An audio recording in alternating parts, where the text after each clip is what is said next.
residents, Dr. Dushyant Pratap Singh and Dr. Gaurav Lalla. Okay.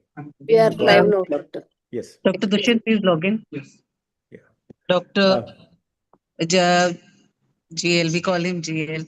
I'm sorry, the teacher and the resident on the hot seat, they are both Excuse me, doctor. sharing the same initials. So Excuse me, doctor. We are that's live now. an yeah. Sorry. old SHRC tradition.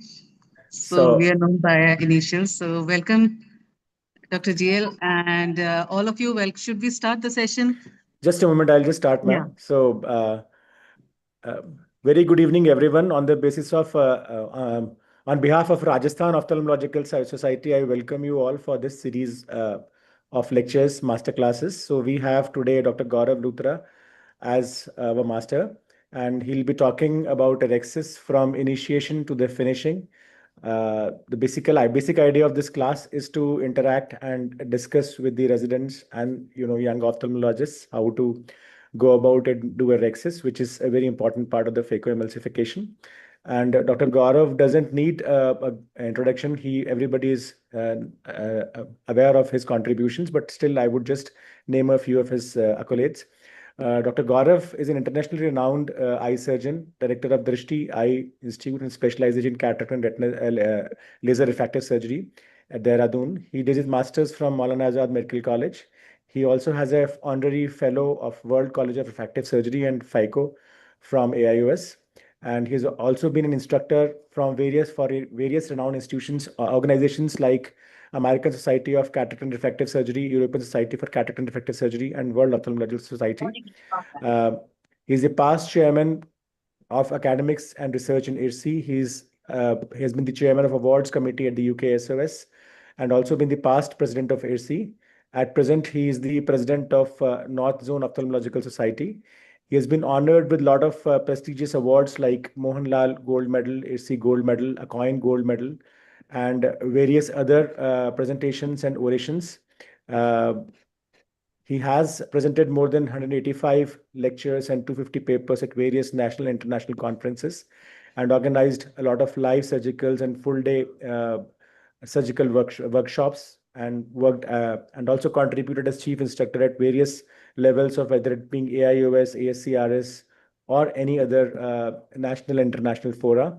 So I welcome Dr. Gaurav Luthra for this session. Today we have Dr. Monisha who will be moderating this session. Dr. Monisha is the director of Sahai Eye Institute, which is one of the oldest teaching institute of Rajasthan and which offers DNB. We also have two residents like Dr. Gaurav and Dr. Dushyant, who will be on the hot seat, who can stop Dr. Gaurav in between, and Dr. Monisha can also moderate the same if something needs more clarification. So welcome, Dr. Gaurav, sir, and Monisha, ma'am, over to you. Thank you.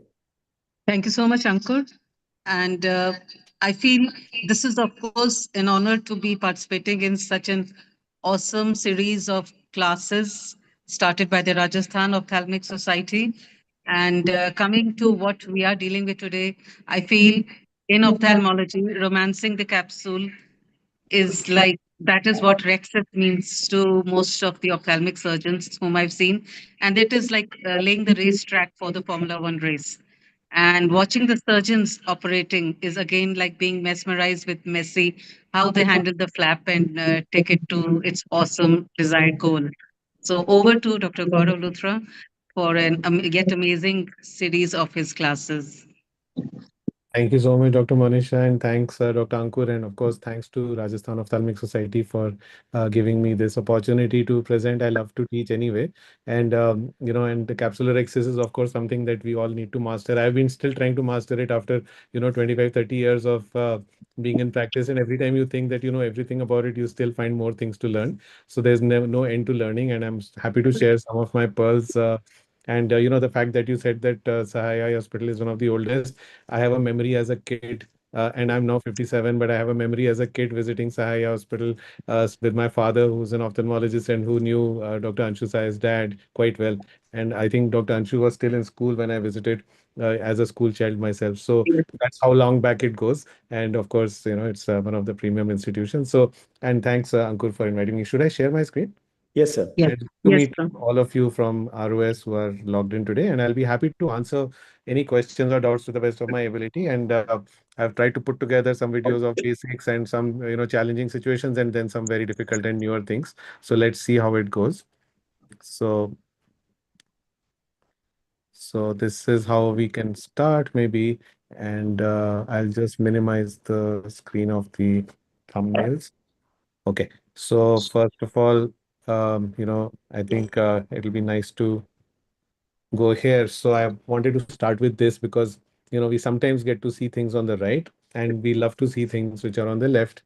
And I wanted to ask like which one would you prefer? And of course, the answer would be the left one, and that's why the left one looks beautiful is because when you have a perfect rexis like the one which we see on the left, and this doesn't have to be a femtorexis, it can very well be done manually, and I'll show you how to do that.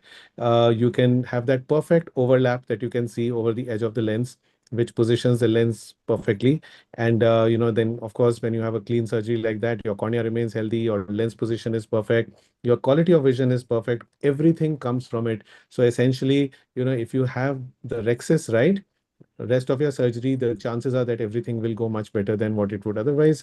And of course, when you don't respect the rexis, and you have a broken rexis or an incomplete or whatever, so then it's very important to master your rexis. Then you can have situations like one on the right side where there's a single piece lens where one of the haptics has gone into the sulcus, corneal compromises, the capsule is bad, and we don't want this. And especially a toric lens like that, definitely not something that you should put when your bag is not intact. So I think this shows that why the rexis is important. And just a little bit of history about the last 265 years, where the Rexis, how it has evolved from the capsulotomy, which was first, capsule was opened with a cystotome way back in 1750. It sounds crazy because I was learning intracapsular surgery somewhere in 1992 and 93. But there had been times when extracapsular was tried even much before in the 60s and 70s. And then, of course, the evolution came to the 60s. There was a can opener which was in vogue, then the envelope technique, which all we have done when we were training in extracapsular surgery, and then subsequently SICS and phaco. So, of course, the revolution came with the Capsulorrhexis, which was simultaneously, in the 80s somewhere, which was Thomas Newen from Germany and Howard Gimbel. They both, kind of did the same thing at about the same time in a different way. And then, of course, today we have the, laser capsulotomies, and somewhere in between, if you look on the right side, you'll see in 1999, another revolution came in capsulotomy when trypan blue was found to be used. And we all love to use trypan blue in our opaque cataracts now. So this was, Mel's and Minas Corneo. He patented the technique. Minas is a very active Australian surgeon, and we still kind of talk to each other. And Mel's, of course, is very famous. So all that revolution, and today, we have all kinds of lasers that do it, but you can still do it well without any of these devices. So the can opener era was, I have done a lot of can opener when we used to do extracapsular surgery in the training program, and even later. So you basically give multiple small radial nicks. And I think even today one should know how to do a good can opener. So you would put all these small nicks all around, and then, join all of them so that you have a capsule, this capsule in the central area is cleared off. And then this would allow you to deliver the nucleus nicely. And because you had these multiple small nicks, they would not extend very easily unless there was a reason to push it and make sure that it extended. And then the lens was sometimes put in the sulcus, and it was enough for these rigid PMMA lenses. So that's how we used to operate when we were training. And then of course we went on to do the envelope technique, and then of course Capsulorrhexis came, and it was very exciting for us when Capsulorrhexis was introduced by Howard Gimbel. It was described by both of them about the same time. The excitement came from the fact that it produced a much stronger capsular opening, because even if you stretched it a little bit, it would not break easily unless you really wanted to break it. And then radial extensions were rare, and then all the phaco maneuvers could be very easily done without having the rexus go extend to the posterior capsule. So I'm just trying to show you here that why rexus became popular. You are seeing this cataract, hard cataract that I'm trying to crack, and even the rexus is being held by those capsular hooks, and we are stretching and doing lateral separation of the nucleus. It's a hard brown nut, yet the capsular rexus is holding on. So this is the reason why capsular rexus. Now suppose you had a can opener or something else, it would have easily extended to the posterior capsule, and we wouldn't have been able to do much about it. So the continuous edge basically distributes the stress very evenly around the circumference, and it resists extension. So that's why Rexis has held on. And even from the mid 80s till today, we haven't found a substitute for this capsulotomy that we are doing today. So The FACO revolution came. Am I audible correctly and is all going well, Yes, Dr. Ankur? Yeah. yes. Okay. So you Yes, can sir. stop me Everything is wherever fine. you want. If there's something that you want to point out in between or to discuss, I would be so happy to stop anywhere because this is a longer, session. So the phaco revolution, which came in the 80s and 90s, smaller incisions became more common. Foldable lenses were developed, which were, supposed to be placed in the bag. And then, phaco techniques evolved. So again, all these things made very important. Then the nucleus manipulations were going on. We were learning techniques of divide and conquer and chopping and everything. So all these made it very important for us to have a Rexis. So they both came at around the same time. That's why, they both kind of coexisted and made each other better. So as you can see here now, the Rexus technique obviously kept getting refined. And we started using, I remember starting doing the Rexus somewhere in the early 90s with a, bent cystitome. And then, we found that there could be a forceps. So we started using a forceps. My first Rexus, I think I made somewhere in the 90s when Dr. Blumenthal visited Delhi for a life surgery program. And he showed all of us to make a big Rexus in his SICS incisions for his technique of the Blumenthal technique. But all these things started coming in, and again, viscoelastics were very, very important. So when viscoelastics came in again in the 90s sometime, it made things easier because now you had a deeper chamber. So it's very important that if you're planning to do a Rexis, you should have a nice deep anterior chamber. And if it starts shallowing, you have to kind of put the viscoelastic back. That's why it always helps to be making the Rexis from an instrument using something which can go in from the side port, as you can see on that image on the right. So while it's okay to go from the main port to initiate the Rexis if you want, but for most resident teaching programs nowadays, I think they're all taught to use instruments from the side port, be it a cystitome or a forceps. But of course, the regular Capsulorrhexis forceps, not the microexis, has to go in from the main port. So then you have to have more viscoelastic, much better viscoelastic. And of course, you also have to have something which will not escape very fast. So then it's good idea to use either sodium hyaluronate or Viscode, which would help you. So it's important to have a good red reflex because only then you can see how where your axis is going. Otherwise, you'll have to stain it. So staining can be done for cataracts which are fairly opaque or where there is not good red glow. Again, pediatric cataracts, I like to put trypan blue almost always because there sometimes you really need that additional contrast with the dye. And then, of course, once you have a good rexis, you can get a better hydrodissection, which is again very critical for doing a good phacoemulsification. So all these things put together improved capsular rexis in the 90s and the early 2000s. And then, of course, going on, I think we started doing more and more premium IOLs. So somewhere in the 2000s, we actually started doing multifocals a little bit, and then the torics came in a big way by 2005 or 6. So that again required your IOL to be placed perfectly in the bag, well centered, with a good overlap, as you can see on the right side. So the ELP is determined by a perfect rexis. So the rexis carries a few attributes. It should be of the right size, say about 5 to 5.5 millimeters. It should be well centered on the visual axis, and then also it should be of the right shape, which means it should be ideally a perfectly round rexis. Of course, if you are not getting a round rexis, you don't have to worry because a continuous rexis is anytime much more important than a round rexis. If you have a continuous rexis, you will definitely have all the benefits of the rexis except for the perfect shape, which of course is also very important. So all these things put together, it helps us get better ELP. It prevents IOL tilts. It prevents decentration. It also gives you better refractive predictability because everything happens in a more defined way. And then it minimizes posterior capsular opacification as well. So all these things happen from getting a good, sized and shaped and centered rexis. So again, why is a good rexis so important? Because if you have a broken rexis, so many things can go wrong. You can have an extension, you can have a PCR, you can have a nucleus drop. You may have to convert, if you get a broken rexis, you may have to convert to SICS or ECC. A small rhexis would make management of the nucleus very difficult. So small pupils, you have to use something to enlarge the pupil and then go ahead. And sometimes if you have a very small rhexis and you have an eye which has maybe pseudo exfoliation or other tendencies for inflammation in the eye, you may get capsular phimosis, which may again complicate the surgery. So it's important to get a good sized rhexis as well. Sometimes if you end up getting a small rhexis and you've completed your phaco, it's okay to actually enlarge the rhexis before you close out the surgery. And I'll show you one of the cases where we do that. Again, a very big rexis bigger than the size of the optic is not great either because you might get optic capture. You may have the decentration of the IOL and you may even get a tilt. So it's great to have a perfectly raised rexis, and I'll show you a very simple way of doing that without much ado.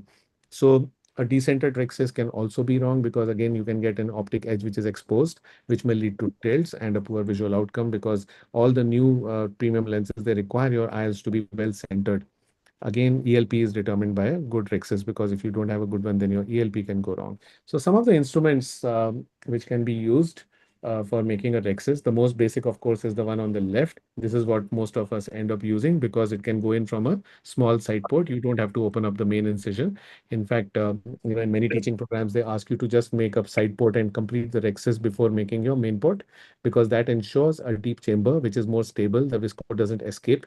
Frankly, what happens from the main port is that if you are putting in a big instrument from the main port, you end up depressing the posterior lip, and the viscoelastic can escape, and that shallows the chamber. So many youngsters who start doing Rexis initially, they face problems because the moment they start going in, they don't realize that they're depressing the posterior lip of the main wound, and the visco escapes, and that causes the chamber to shallow, and then the Rexis tends to run out. So on the left, I think the cystitome is something which is cheap and easily available and works extremely well, works from a very small side port, and during the learning curve, it's very good to know how to use this. Now, the second one, so whenever you are faced in a situation where there's a challenging Rexis, your Rexis is trying to run away, you need better control, and you need your Rexis to be as perfect. And then you also want to go in from the side port and not from the main port, you will use a micro Rexis forceps. So of course, it's much more expensive and more requires more maintenance and delicate handling, but it gives much better control than the cystitome, and it also allows you to grasp the flap and then move it around in the direction that you want it. So it becomes very useful in these cataracts where there is little cortical support or nuclear support, because it can hold the capsule, and you can just run it around the way you like it, and can be accessed from any of the side ports. You can have two side ports, and you can go with the right hand, and then you can go with the left hand if you want. Now, the third one on the right side is something which we grew up with, because there were no microrhexis forceps when we were training, but and it was of course very, very good. But today I would rather not use the Utrata forceps, because you have to go in from the main port, or you have to have something like the Haldipurka forceps, which does not stretch the main port. It's like a cross action forceps. But Utrata forceps is very good. You must have it on your set. Even if you don't have a microrhexis forceps, at least a Utrata is very, very important to have, because that will help you overcome situations where your capsule handling is not good and you're in a challenging situation. You will have to switch from a cystitome to a forceps. So this was one small video which I borrowed from a friend. Dr. Rohan Mehra had made this nice video on Capsulorrhexis, and I just borrowed this thing which I liked. Basically, the force of the movement of the Rhexis. Now, the thing is that when you are pulling the Rhexis and turning it around, you have to gradually learn how to pull it, because if you start pulling it in the direction that you want to make the Rhexis, sometimes it won't work.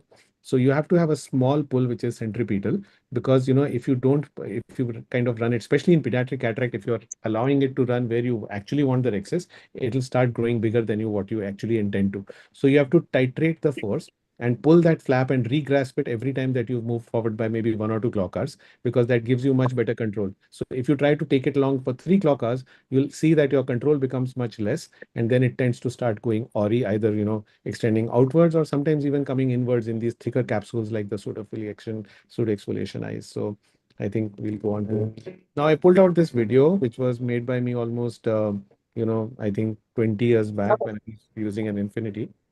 And you'll see here that this is maybe actually this is from the 2000 or 2002, I'm not sure, or whatever. So you'll see here that I'm using the Utrata forceps. So this I found it useful to show you that I started my Rexis with the small nick. I'll go back there.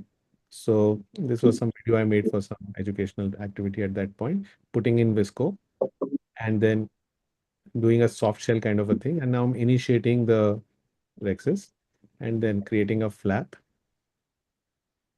and then carrying it forward with the Utrata forceps. Again, you can see I'm using the main port, so the visco is escaping out.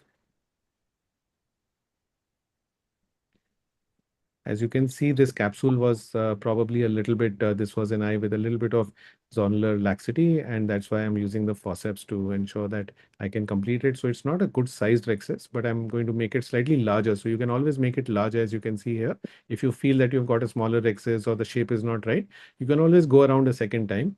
And once you've done that, you lift up the capsule and put a small fluid wave, and that helps you get that nice, you can see that fluid wave, and that helps. So after that, of course, going on, um, this is what came on the way. We came, in addition to the Malrexes, somewhere along the way, we about 10-15 years back came the Zepto, and we started using the Zepto.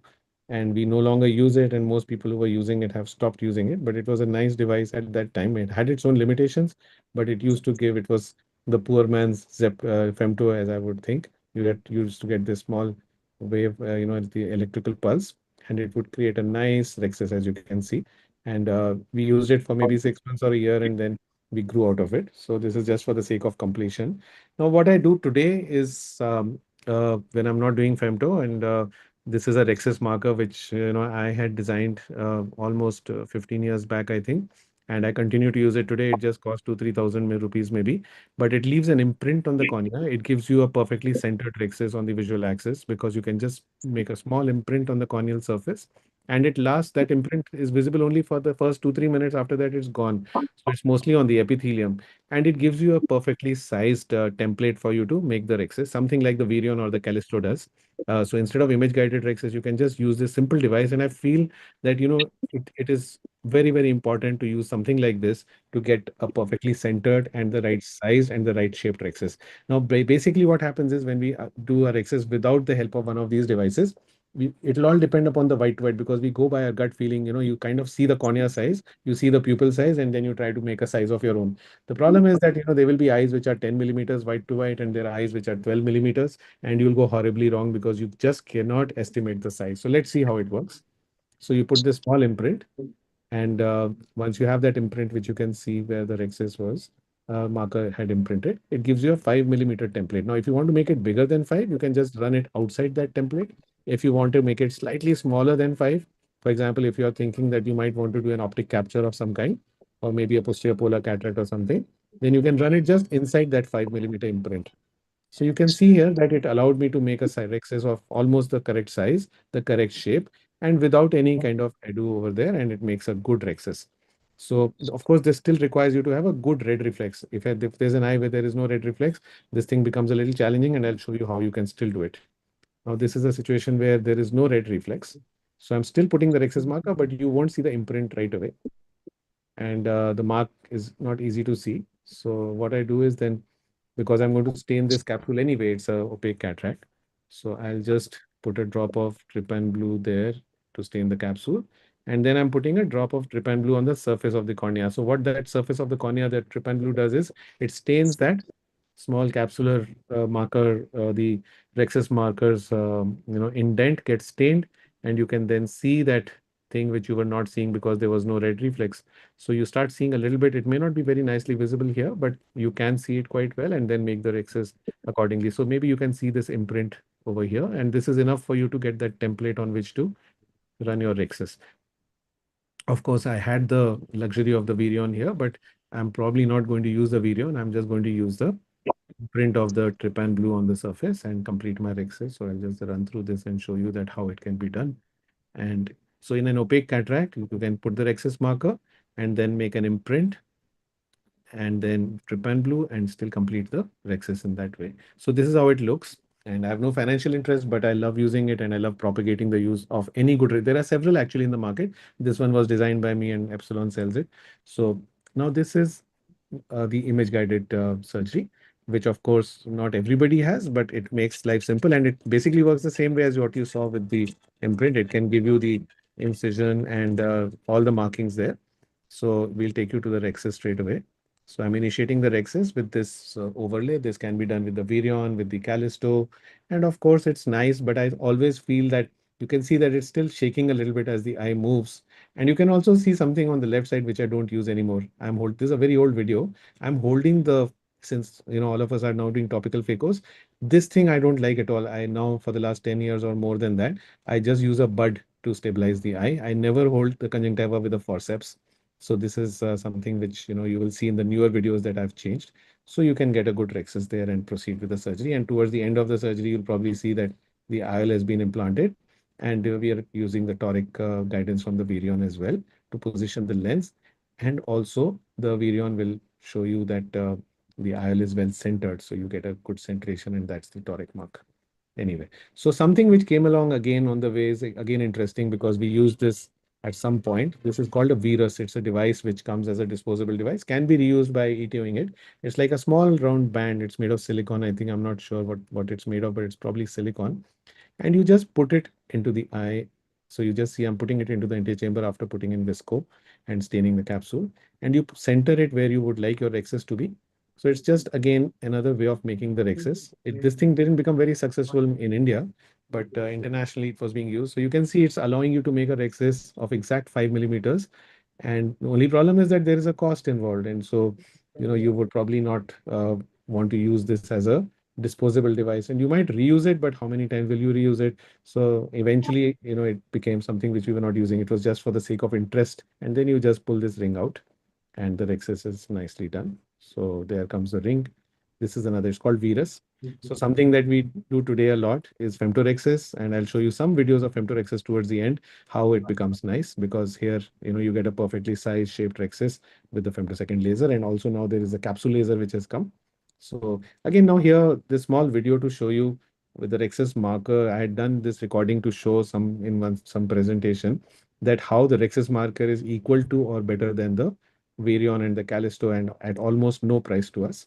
So you can see here that I've done the Rexis imprint and then I've checked it with the Virion. They have coincided. So I'm going to go through with my Rexis. And as I finish my Rexis, I will then try to show you again on the Virion that my Rexis came out almost exactly what the Virion would have asked me to do. So I'm zooming in and switching on the Virion at this point probably. And that will probably overlap. Yes. So you can see here that the Virion and the Capsulorrhexis marker had given almost identical overlays. And that's why, capsular marker is the inexpensive way of doing it. At the end of surgery, you can see the perfect overlap of the rhexis and the IL. This is what you want. This helps us center the lens better and also does not allow IL, tilts and decentrations and other problems that we discussed. Now, how to save yourself from tricky situations? Let's see a few tricky situations. Sometimes you'll get a runaway rexis. Now you see here that my rexis extended a little bit. So as I was probably coming around, uh, this is where it started running away, even though there was the Rexus marker imprint. But as I went around, it probably started going away. So I've gone and put in viscoelastic deep in the chamber, and then I'm going to grasp it very close. Now, this is a very old video, and I'll show you something better that we can do today. But here I've brought it back in. So you can see that it went here, and then I just pulled it and brought it in. This is how we would have done it traditionally 10, 15 years back. Today, we have something better. So I'll show you that as well. So here I just repeat this a little bit and show you that I'm grasping it, and you can see that I'm pulling intuitively to bring it back in, and it comes in most often, but very often it also starts just going out further. So what happens when it goes out further? Then you are in a situation. So how to prevent it from going out further? The Bryan-Little's maneuver. So let's see what happens here. I'm making the rexis and suddenly I notice that my rexis is going out. So what should I do? Here, just watch as I go back a little bit. My rexis has started reaching here. So not a good situation, probably because my chamber was shallowing. And now I'm in a situation, so I have to bring it back and I'm wondering what to do. So I'm going to put in more viscoelastic as I've told you. Make sure that your chamber is nice and deep and well controlled. And then, so more viscoelastic goes in and that stabilizes the chamber and gives you a little more exposure as well. And then put some more visco on the cornea surface if you want. That gives you a little bit of magnification and also takes away some of the muck from the cornea, gives you better visualization. I always enjoy doing this. So now you can see my rexis has gone here and I'm going to try and retrieve it. So let's see. So I'm going to use a micro rexis forceps and I'm going to go from the side port because I have to access this area. So I'm going there from the side port. These are again micro rexis forceps that I've designed. And you'll see now that now normally I would have tried to bring it back here like this, as I showed in the previous video, but here I'm not going to do that. So if you look here on the left side, my pull is not going to be like this, but I'm going to pull in the counterintuitive direction, opposite to what you would normally think. So let's see where I'm pulling. I'm basically going to pull the forceps away. So when I pull it here, instead of bringing it around here, the tear will come back. And this is what the Bryan-Little's maneuver is. Just watch. I'm pulling it in the opposite direction from where I would normally want. And just observe here, it's beginning to come back and there goes. See, it's come back. So this is something which is, difficult to understand, but if you try to do it with a piece of paper, you'll realize that it works very well. And I've managed to bring back that rexis using the Bryan-Little's maneuver, and that helps. Now coming to these difficult situations again, where this is again a very old video. where I've initiated a rhexis in an intumescent cataract. And this video has actually been used by lots of people, for teaching. And this is the famous Argentinian flag sign. And when it happens to you for the first time, there's always a first time, and then you hate it because you don't know what to do. These are those intumescent cataracts. Of course, you can manage them, and you can. These are usually soft cataracts, intumescent cataracts. Sometimes they can be hard. Now, this is the opening. I've managed to remove all the cortex and the because it was a probably a pediatric patient whom we were operating, so it could just be aspirated here. But once you have a flag sign, and this is again a 25-year-old video. This is from my millennium era, which is somewhere 2002. So we put in the lens in the back, almost like an envelope technique. So if you notice here, envelope technique used to be something like this. We used to create a horizontal nick and give two relaxing incisions on the side, and then do the complete the cataract surgery and put in the lens inside, and then complete the rhexis. So I'm going to do the same thing here. As you'll notice, I've put the IOL in the bag, and now I'm going to give a small nick. And so you have to try and fashion a rhexis. Even if you get an Argentinian flag sign, once you've controlled the dynamics of the chamber, you have to try and complete the rhexis. You can do that even before the surgery. Here I did it afterwards because it was a soft cataract, but typically you would have done this right after you got the flag sign, after putting in heavy viscoelastic. So I'm just completing the rhexis after giving a nick, and this will work for me. So this is how it looks at the end, and starts looking much better. Now this again, I'm showing you the same situation. I've stained the Rex's marker stain. This is an intumescent cataract. That's the difference here. So I'm sure there will be something going wrong here. I've initiated the Rex's, and now suddenly I realize that, there is a problem because it's beginning to shallow and maybe beginning to run away. So what I do is I go in. Now this is again something which I was used to do about 10-15 years back, where I would just go from the side port and aspirate a little bit of cortex. This is not how I do it anymore, and I'll show you what I currently do.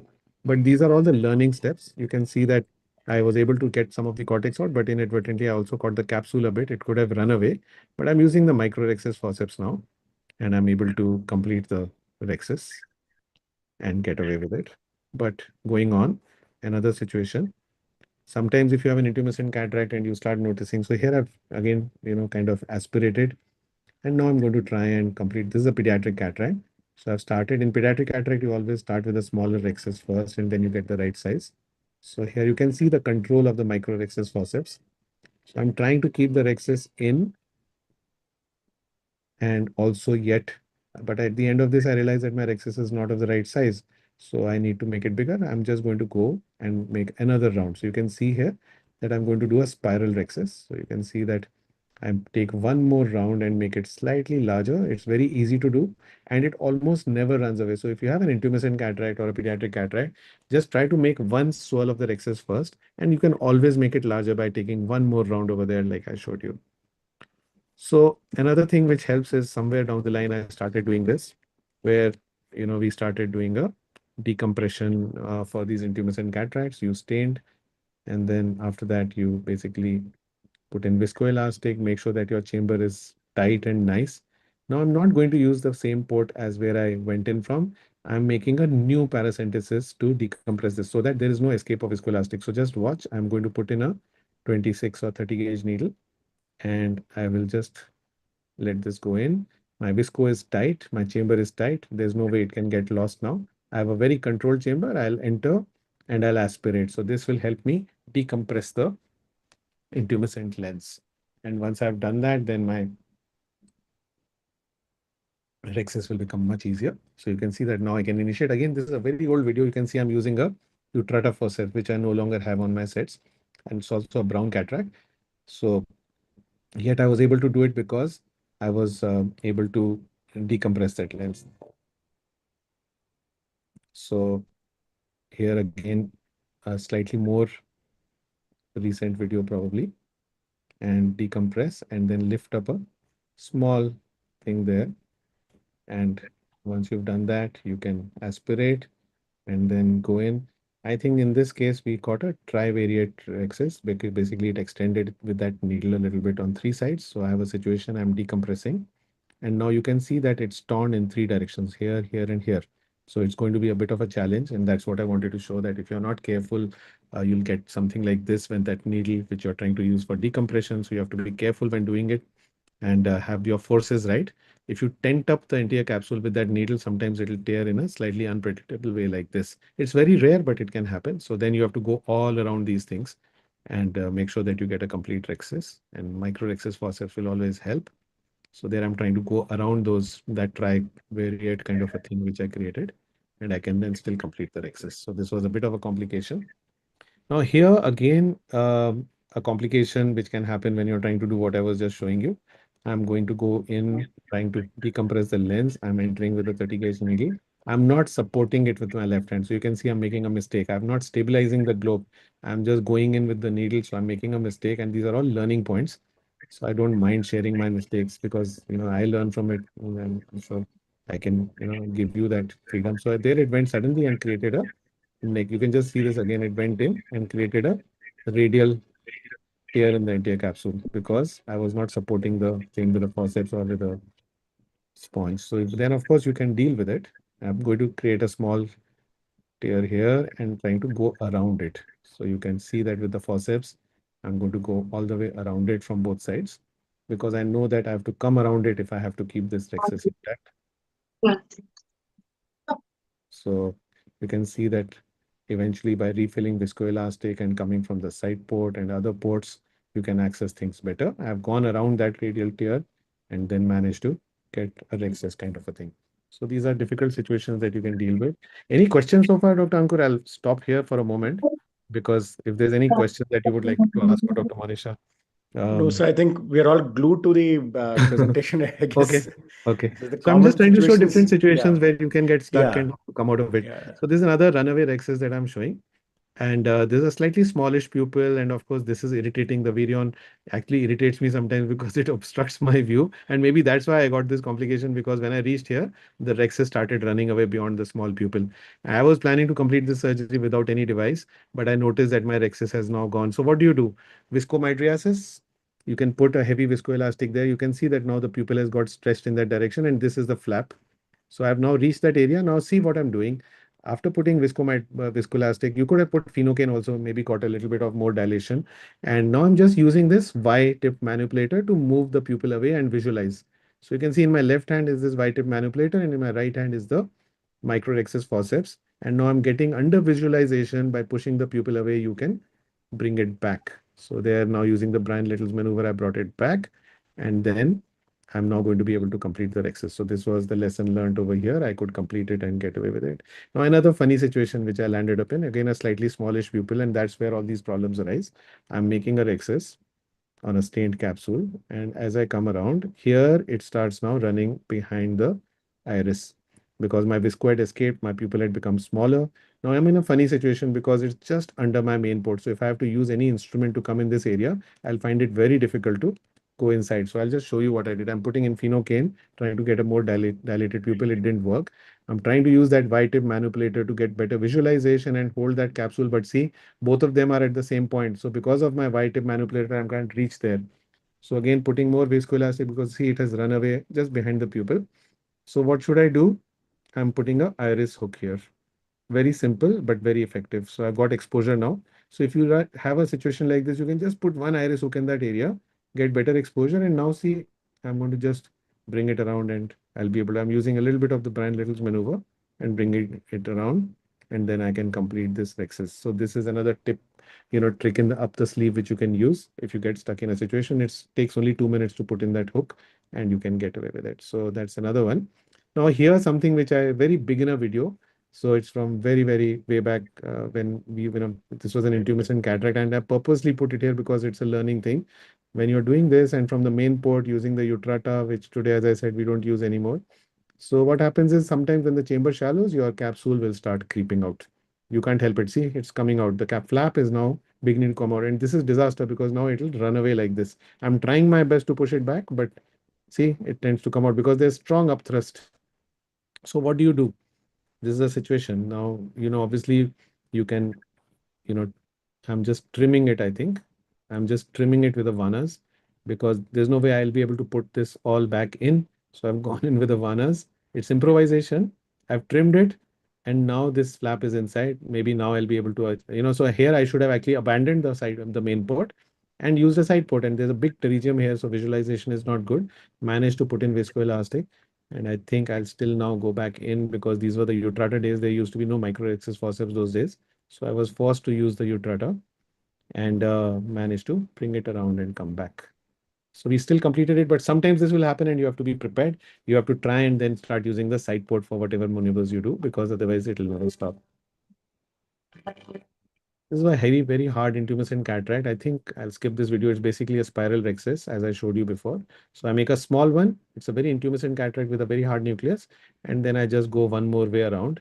And then I go a third round to get the right size. Because in these small rexes with a hard cataract is going to be a disaster, because it'll definitely break when you try to crack. So now I've given a small nick. I want to enlarge it. So you can see that my rexus became finished, but I didn't like the size of my rexus. So I'm going to give a small nick there with the I think somewhere here I gave that nick. I'll just show you with the micro scissors. So my rexus was small and I give a small nick here. See, it has to be, the nick should be circumferential. It should be tangential. It should not be a radial nick. Otherwise, you'll have a situation on your hands and then you can make a rexus which is slightly bigger than that. And that helps because now my surgery was much easier. Now, I think going on, these are some intumescent cataracts which are very, very challenging. So if you see it on the slit lamp or the OCT, you will see a lot of fluid spaces. I always spend time seeing patients on the slit lamp, sometimes get an OCT done. So this can be even seen very nicely. You can see this big fluid filled space. This is ready to rupture. These are the lenses which will get a flag sign. So if you have seen this on OCT or on the, see here again on the slit lamp, you can see this fluid. This is the same patient. You can see nicely there's a fluid filled space. So if you make a nice slit, you can see that there is a lot of fluid here and the capsule is bulging. So you have to be better prepared for these eyes and use all those maneuvers that we just discussed. Now, this was a unique complication. I think it says I cannot play the media, so I'll probably see if I can do it later on. This is an ICL in situ. This patient was 5, 6 years post ICL during COVID times, got a uveitis bilateral and went on to develop very accelerated intumescent cataracts. And I'll see if I can show this video later because there's a lot of learning here, but we'll go on right for now. It's probably not playing at this time. So I'll just go to the next slide. Now, this was a very challenging young boy with juvenile rheumatoid arthritis. So it had a lot of BSK bilateral. Again, COVID times, this young man had to drop out of school. We did a, you can see now the cornea looks much better. So my cornea surgeon did a EDTA chelation and got this BSK cleared, and it really amazingly cleared up well. So you can see how nice it is looking, but we had to put a toric lens and do this cataract surgery. So in such situations, again, it becomes very challenging to do a rexus. See what I'm doing here now is I'm putting infusion from my left hand and I'm going to break all these synechias. I'm not putting visco because I want to stain this, but I'll also show you why it helps to free up the capsule in these eyes. I'm using a plain manipulator and just seeing if I can free up some of this. So I'm entering into those small pockets where there is no synechia. And since we are going to be short of time, I'm going to run through this. And from the other side now, under infusion, all this is happening. The advantage is that all the pigment that is released is also washed away. So if you have infusion, it gets washed away. Now microexis forces from the side port. And under infusion, I have not yet put any viscoelastic. Now I'm going to put viscoat and get a stable chamber because now I'm ready. I've freed up all the, you can see, you can see some of the BSK still over here and here, but I have a good view now. Now you can see that getting a good control. Now, another thing here I would like to add is that if you have used viscoat, the cystitome doesn't work very well for some reason. So if whenever you use viscoat, you have to start switching to a microaxis forceps. Now notice one more thing. On my left hand, I have a globe stabilizer. Now this is basically engaged into the side port. It is occluding the side port, so no viscoelastic can come out. So just watch how the side port is stabilized. I'm going to put a small globe stabilizer here on the left side, and that will help me keep the store. So this is just kind of holding the globe in place. So under topical anesthesia, if you have a patient who's squeezing the eye a lot and you're planning to do a rexus and there's a strong bells, this device is very, very helpful. And a globe stabilizer of this kind keeps your, chamber stable as well as. So I've made a rexus. I'm not very happy with it, but I'll continue with the surgery. It's not of the right size and shape, but I've completed the surgery. I've put in the lens. It's a toric lens, and then now I want to make it cleaner. So what I'll do now is take away all this pigment using that micro forceps. And then under infusion, I'm going to enlarge this rexus. No viscoelastic. I'm just nipping away all these pigments. So you can actually even do a Rexis under infusion as long as your side ports are non-leaky. If they're leaky, there will be a lot of flutter of the capsule, so please don't use it. So I'm not telling you to do this because under visco it's much easier, but here under infusion and with no viscoelastic, I've made a small nick. I'm making the Rexis of the right size. So you can always do this at the end of surgery. Put viscoelastic, make your Rexis of the right size so that the overlap is perfect, and then you can close out this surgery. Here, I was doing live surgery, as you can see on the left side in Amritsar. And my first step, I made the side port and I went in from here and it went and hit. The patient had a very strong bells. It went all the way there and got hit. So I'm going to start the surgery and just see what happens to this. It just goes and creates a nick over there. So this happened in a split second. And now I had like 4 or 5 senior people sitting all around me trying to tell me what to do. I had Dr. Rohit Om Prakash, I had Dr. Kumar, and I had Dr. Maipal. They were all trying to tell me how to deal with this because it had gone a bit into the periphery. And now wanted to go and bring it back, but there was no way because it had extended. So we found a way.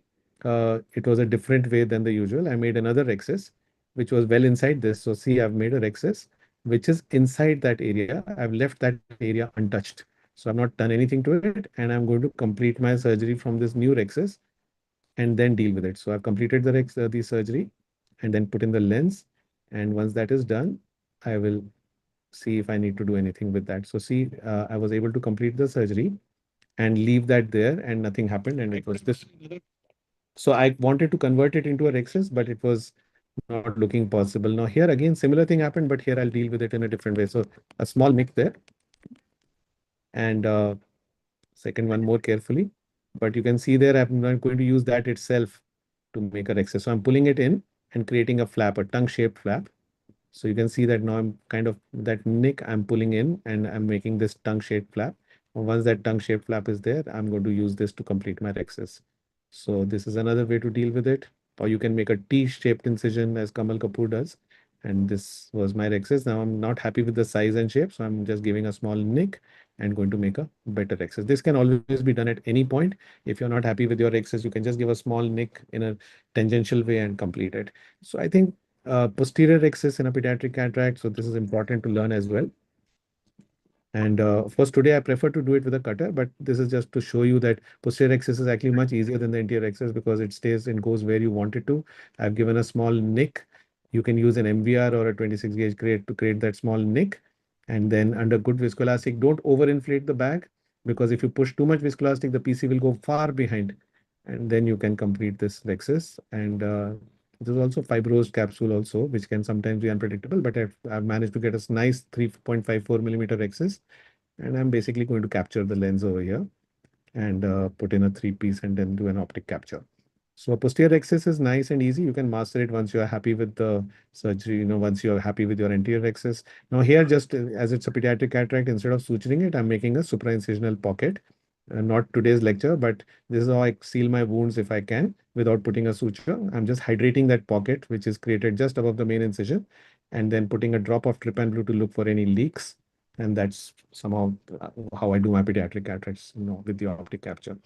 Going on, I think a subluxated cataract requires some attention. Ankur, I have endless videos. There are just 4 or 5 left, but you can stop me wherever you want, where we want the discussion, because I've already shown much of what I wanted to show. So this is a subluxated cataract putting in this. Dushyant and GL, if you have any questions, you can stop, sir, and you can You can ask stop me like, anytime. yeah. See, now Definitely, sir. Definitely. so I'm making this pediatric cataract. There's a subluxation. Now the important thing here is how you put the pulls on it. You have to definitely ensure that you're not pulling it so much that you create more dehiscence. So your pull should be, you should first of all hold the capsular tap very close to where you're running, and then pull it in a direction that you don't increase the subluxation. And sometimes if there is a lot of subluxation, you can even initiate the rexus and put in an iris hook to support it. I don't have a video for that, but I've done it in the past. So then I'm obviously supporting it with a CTR, and then I'll proceed with the surgery and then close it. I'll go on. This was a unique case, so let me just show this. I was doing live surgery again in Calcutta, and they wanted to show a difficult, challenging cataract. So they just gave me this case where I stained. It was a Morganian cataract. The moment I stained it, there was a blob of vitreous there, which stained with the trypan blue. So I realized that it's basically vitreous which has come in from the periphery. I've cleaned it up with a cutter. Now the rexus was fibrosed, so we just did a initiated the rhexis. You can see me using the globe stabilizer here. I'm trying to make that rhexis, but it's a Morganian cataract, no support, and it's very fibrosed. So it's going to run away if I try to pull on it. So what I do is I go in and give a small nick in that area of fibrosis. This is always very helpful in such eyes. I'm just cutting it with the vanas instead of tearing it. Now I can regrasp it and I'll try to complete the rhexis if I can. There's also a lot of cortex coming out, put in more viscoelastic, and then regrasp it and then somehow try to bring it back. And I managed to complete it. The surgery went well in the end, but it was a bit of a challenge. So any questions here? So I'm finishing because these are just three situations of femtocataract, which I don't really need to show. And this was the last one. Femtocataract can be very useful here. This is basically a fibrotic cataract. You can see how fibrosed the anterior capsule is. So very similar to that Morganian cataract that I showed. So if you use a femto here, you can see that I've done the femto, and now you can see that it has given me a template, something like a stamp, this thing, where now I can just hold that capsule. It has got cut in many places, but some areas remain. And now it's very easy for me to complete this because it's a very thick capsule, which the laser was able to cut through. Had I tried to do this rhexis myself, I might have got stuck. So I'm going to be able to complete this rhexis in a very fibrous cataract. I'm going to stop here and I just have take home messages from here now. Keep the anterior chamber stable. Most important thing, if your chamber is not stable, you will always end up having situations where the access time becomes unstable, it runs away. And always keep looking at the tearing edge and not at the flap. That's the important thing. And regrasp it frequently because come very close to where you're tearing it. Even if you have to do it 10, 15 times during the surgery, please go back and hold it very close to where it's tearing. Your control will be much better. And just slow down when the tear begins to run peripherally because and take a deep breath, put in viscoelastic, and then try to do something. You can use the Brian Little's maneuver when you need to do that. And I think using the Rexus marker for me has been, and I teach all my fellows also to do the same for perfect size, shape, and centration. Good quality viscoelastic and use the correct ones where needed. Always a good form chamber, good instrumentation. Keep a micro Rexus forceps in your set. It always comes in handy when you're in a tight situation. And good visualization. So stain whenever you need to stain and always keep learning. These were the few things that and of course, preempt complications by anticipating them rather than getting into them. So these are some of the things I thought I'll share with you. And with that, I'm going to stop sharing and then we'll talk a little bit now because we have just Thank 5 minutes you. left to the Thank you meeting. so much, Dr. Gaurav. This was like watching a James Bond movie. All your videos were too exciting. I have one query, like the remorse we face when we land up with a PCR as a resident doctor. And we were thinking, what are the strategies to salvage oneself out of that for a resident? Right. I So would have we were loved to thinking show the you a video. flaps, which you get the circular flaps, Yes. which beautifully they I managed to convert make it. Yes. the What I do is that capsulotomy. Can that be used to seal the posterior capsule yes. So, I've as a had that second situation skin? and I could share a video of something like that where you had a PCR and you have a small PCR. You make sure that you control it. Don't let it get bigger. Keep your side port infusion on, put in viscoelastic, and then you can go in with a microrhexis forceps and make it convert it into a continuous posterior capsulotomy. I should have included it. I have a very nice couple of videos showing how to do it. And where you can just convert it. And usually these are small rhexis, and once it's continuous, even if it's 2 millimeter in size or 3 millimeter in size, it'll hold on. So converting a PCR into a Rexis is something I'm very nicely told Dr. Manisha because I think it's very important to learn that it's no different. The most important thing is don't let your chamber shallow. The moment your chamber shallows, that thing is going to run away and then you will not be able to convert it. Also, sometimes if there is a small bead of vitreous which is presenting, I will sometimes go with a cutter and go through the small break and go behind it and try to clear off some of the vitreous. Otherwise, if the vitreous is pushing it forward, it'll just kind of make it larger. So no fluctuations in the chamber, viscoelastic, infusion always on, and then you can convert it into a small rhexis using a micro rhexis forceps. That was a good question. I think, Ankur, you had some contest also, and I was going to ask Yes, a sir. question. Yes. So I So wanted to we ask also have one. a question, sir, in the chat box. Okay, Like okay, somebody has asked, how sure. can we do a Rexis in Morganian cataract where we have washed the fluid and there is no back support of the cataractus lens? Right, right. So this is the crux, and this is one of the situations where a cystitome will just not work because you don't have support. So if you have a liquidy cataract, a soft cataract, sometimes you have no support, and especially a Morganian where the fluid has flown away and you just have the nucleus lying. So here you have to just make sure that you have put in viscoelastic, and you go in from the side port. And if you use a regular Rexis forceps or a micro forceps, you will be able to complete it with great control. One of the situations where nothing else will work except a forceps. Yes, that's true. Yes, sir. And So we can have the questions for the residents. I was going to ask one question for the award thing that you said. Yes, There's some yes, award, yes, right? yes. And I think one question which I wanted to ask you, because something which is very important, and I showed it during my presentation. I wanted to ask two questions, and the first one is, what is the name of the maneuver, the full name of the maneuver when you want to recover the Rexis, when there's a runaway Rexis that I showed the video of? I would appreciate the full name of that maneuver. So the person who types the first will get a prize. So you have to type in the chat box as early as possible. I hope I took the full name during the presentation, but even if I did, Yes. No, I'm you have hoping taken that. the name at least twice. I remember at least twice you've taken the name.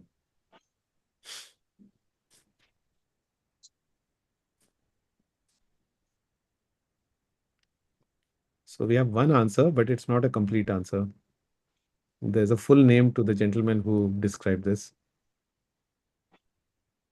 Yes. So we have, I think, Dr. Akshika Dhamija, who's answered the Brian Little's maneuver. Yes, it is the Brian Little's maneuver. The spellings are correct too. So I think she gets that. Yeah, Uh, she gets the prize for this one. The second question, sir. The second question was that if you, I haven't shown a video of that, but suppose you're doing a posterior polar cataract and you're preparing yourself for a possible PC break and an optic capture of a three-piece lens, what should be the ideal size? Should it be 5.5 or 4.5 millimeters for the Rexis? Would you rather have a smaller size or a bigger size if you're planning to do it? It's a very simple question, but something which you'll know if. So I think he got it right. It was fairly simple. If you plan to do so, that's the take-home message I basically wanted to say was that, and I forgot to show a video of that. I would have shown it. Is that if you're planning a anterior or a posterior capture of the optic, now your IOL is basically of a size which is around 6 millimeters.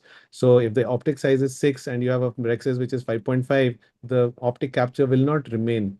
So you have to have a size which is closer to 5.5, sorry, 4.5, 4.6 or something, which can be protecting you. These were the two questions I thought. I have lots of questions, but then I think, these were something which have take home messages. And unless you want me to ask more questions, I would love to have answers to questions, but anybody else would like to ask me. Sir, Yeah, I have this. a question, sir.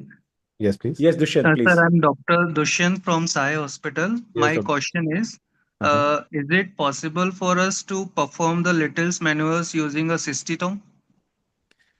Yes, it's possible. Technically, yes, but with less control because you are trying to pull that. You can basically what you'll have to do is you can try to pull it in the opposite direction using your cystitome, which is not going to be easy. You'll probably end up tearing it. So I would not suggest that you try it because you're already getting into a complication. And if you try to further get into, I mean, it can just complicate things more. I would strongly suggest using microexes, but if you don't have microexes, Utratas works equally well. You can actually use the Utratas forceps to do the exact same thing with good viscoelastic and a deep chamber and without putting any pressure on the posterior lip of the wound, you can use the Utratus forceps. So I would suggest not to use the cystitome, frankly. Yes, thank you so much, sir. Any other question? GL, you want to have some question? No, sir. No, sir. My namesake. How to manage Uh, rectus in case of zonular instability. So I think that's very important. See, in the ideal scenario, if you have a subluxation, a lens coloboma, zonal instability, pseudo exfoliation, where you are expecting situations. Today, I switched to a femtosecond laser, but then everybody doesn't have a femtosecond laser. So what you would do in such a situation is, first of all, make sure that your chamber is always going to be very stable. Don't overinflate. Sometimes, if there's zonal laxity and you overinflate the bag, the interchamber, your lens will get pushed back and then your access becomes more difficult. So just put in enough that your chamber is nice and filled. So then you have to obviously initiate the Rexis. The initiation has to happen. So I didn't show one video which I could have shown because I don't really do it much. Some people like to initiate the Rexis with the Capsulorrhexis forceps itself. So what they do is I have shown all the videos showing the cystitome to initiate it. There are some very skilled surgeons who actually do the capsulorhexis with the utrata forceps. And I remember Dr. Kapil Vora who does it. He initiates it with the capsulorhexis forceps. So he'll just pinch the capsule, create a flap, and then use it to run around. So you can do that. You can use utratus forceps to initiate, but you have to be skilled enough that you have done it before. Only then you can reproduce it in a challenging case. Otherwise, just make a small nick with the cystitome, raise a flap, and then I would strongly suggest that start using the microrhexis forceps from the side port without pulling on the direction where the zonular laxity is. So if it's just a localized zonular laxity, you will know how to start it from an area where the zonular support is good. So if you start it from there, then you can gently take it all around. Now, halfway through it, if you realize that your lens is moving too much, if there's a lot of phacodonesis and there is a lot of zonular laxity, you can actually support it with iris hooks or capsular hooks as you go. So you can put your first one in the area where you have already created a small 2-3 clockers of rhexis, but don't pull it too hard because otherwise it'll run away. So just support it gently. Then go further, create 6 clockers and then put in one more capsular hook if you can. Then maybe go 3/4 of the way, which means like 9 clockers, put a third one, and then complete it. It becomes better. So Dr. Chi has amazing videos of this. And sometimes you can also stabilize the bag by holding it with micro graspers. So I have these MST micro graspers which you can use to actually hold the capsular bag without creating a break in the capsule. And then, so basically bimanually you can do it. You can stabilize the bag using the left hand with micro graspers and using the right hand to complete the rhexis. So there are many ways to do it, but you have to be gentle and you have to be consistent and controlled to complete it. Yes. So would a rhexis forceps or a microrhexis forceps be a better option in the zonular instability Definitely. vis-a-vis Definitely. capsulotomy? Absolutely. I would initiate it with Cystitome, yeah. the cystitome, but then complete it totally with the With the with good viscoelastic. You're absolutely right. Thank you so much, Dr. Gaurav. While I was going through it, I just came to know that trichome glue, the dye which we use, it was from, I don't know whether the residents are aware or not. It was extracted from toluene, which is used for management of trypanosomiasis or sleeping sickness. So Right. that is just something like the pediatrician in you got pretty interested in. So at least I know that with your videos, we will be very far from sleeping anything like sleeping through it, and it made like things so much more sound and feel, and it looked so easy. But yes, it's pretty encouraging for all our residents to see how they can also try to emulate you in James Bond style. And yes, it was very interesting to watch all of this. Very inspiring. Thank you so much, Dr. Gaurav. Thank you, ma'am. Thank you so much. Thank you, Gaurav sir, Enjoyed myself for as well. showing this galaxy of cases and galaxy of challenging capsulorhexis, which I think everybody should learn how to control back the runaway axis, or control in situations when demand little bit of more dexterity and little bit of patience. So thank you, sir, for nice demonstration of cases and videos. And with this, I think we'd like to end this session of today's Kaksha. We'll join back again in a couple of weeks with something more interesting. Congratulate you. Yes. Thank you, sir. Dr. Ankur and Dr. Manisha and all of ROS, I must congratulate you for doing all this because, it goes a long way for, people who would like to learn. And, I think these are great sessions and very well done. Keep up the great work. Thank you, sir. Thanks a lot. Thank you.